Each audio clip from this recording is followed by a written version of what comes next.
By this point, you have brainstormed ideas, chosen your favorite, and mapped out the 5 key elements of a story. Plot, characters, conflict, theme, and setting. Everyone is excited, and it's time to write the script, right? Nope, not yet. Trying to write the script at this point will be super difficult. We've tried it, and it didn't work out very well. Spending some more time planning will make script writing much easier and improve your story a lot. Part of this script planning is to create a clear summary or flow for your story. At a minimum, each story will have 3 scenes: the beginning, middle, and end. We usually have 5 scenes in our DI stories that follow this template.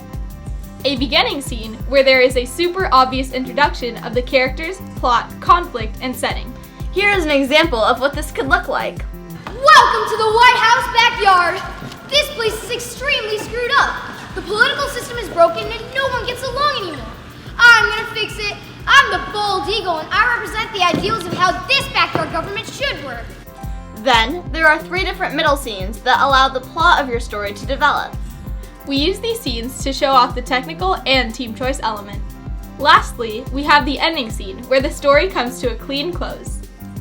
We like to use this ending scene to reinforce the message or theme of our story and show how our characters have changed as a result. We're stronger united than divided. Here is an example of our story summary from a prior year. Notice that each scene in the middle section has a similar rhythm. This also helps the audience follow the story. After you have this story summary, it is time to create what we call a detailed scene outline. This is where you take each of the 5 scenes and elaborate on what happens in every one. We will cover scene outlines in a different video.